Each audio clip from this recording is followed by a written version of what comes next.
bitaw sa ngano ding na rainbow.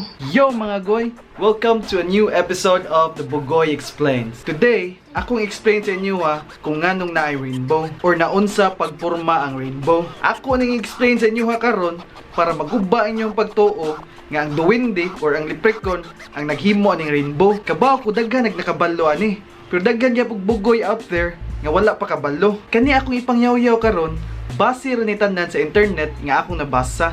Ako lang gibisaya akong nasabtan para masabtan pod sa kadaghanan. So magsugod na ta mga goy. Watch and learn. So before ko magsugod kung anong maporma ang rainbow, ako sang explain sa inyo kung unsay naa ning sunlight. Kay kaning sunlight usa ni sang main reason kung anong mabuo ang rainbow. Sunlight means akong pasabot kanang hayag gikan sa adlaw.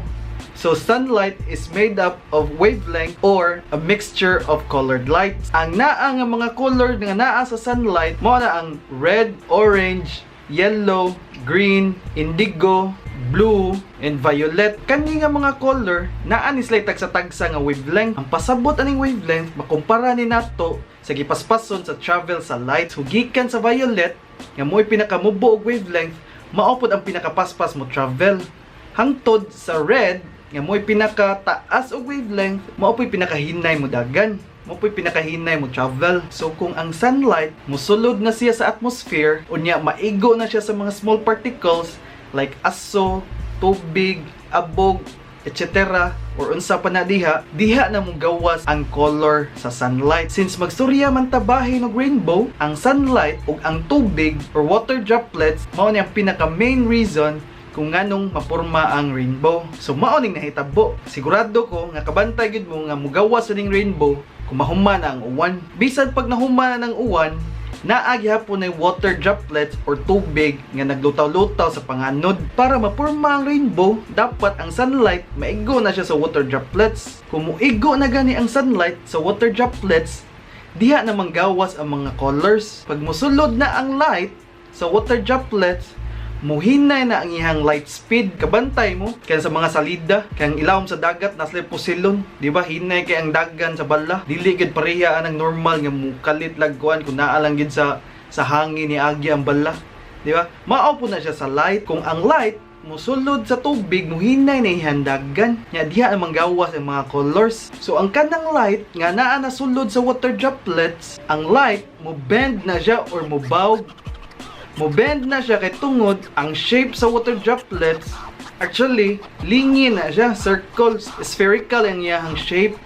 So inig suludan na imbis mo lapos ang light dito sa tubig, mubanda na siya sa lingin, mabawog na siya. So mao na gitawag nga refraction.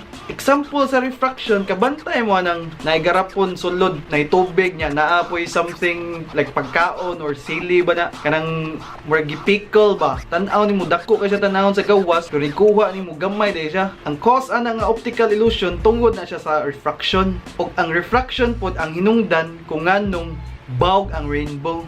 Kung ato makita kay kanang arko ba, ana lang iyahang kuan ba, iyang porma ba. Pag makagawas na gani ang light sa water droplets, musod na po na siya sa lain nga water droplets. Ang mahitabuan na niya, mag-refract na po na siya. So sige na nag-refract ang light o magsigi po nagbanda-banda ang light sa mga water droplets. After magsigig banda-banda and refract sa light, diha na maporma ang rainbow. So mawala ra na ang rainbow kung wala na yung water droplets sa panganod. Munang dali ra na siya mawagtang kay ma-evaporate man dayon na ang tubig dito sa panganod, no? So kung kabantay mo, ang outer circle sa rainbow ang color kay red. Ang arrangement ana kay sa pinakataas og wavelength hantod sa pinakaubos og wavelength.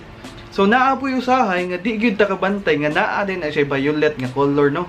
Ang violet nga color naa na siya pinakaubos, sunod indigo, sunod blue. Pero since ang atong mata sensitive man sa blue, mo nang dili kita makafocus sa violet and indigo. Mo nang makita na nato nga color katorang red, orange, yellow, green ug blue. And actually mga goy, kanang rainbow full circle gina siya. Dili na siya arko ug porma, mao gina ang shape sa rainbow. But since ang atong point of view naara man sa landscape or sa ground, So di ginato makita ang tibuok circle mo na sukutob ra gina kung unsay makita nimo sa landscape. Most likely arco gina siya. Pero possible man nga makita ang full circle nga rainbow kung naa ka sa taas, kung naa ka sa panganod.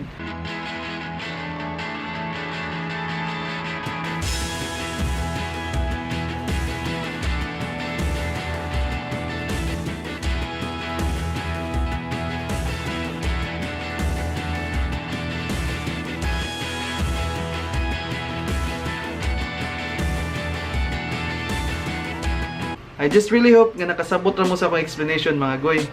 Ug unsa man gani ang inyong wala nasabtan, please i-comment na sa video ug didto na lang ta mo tubagon. Kita-kits sa next episode of The Bugoy Explains.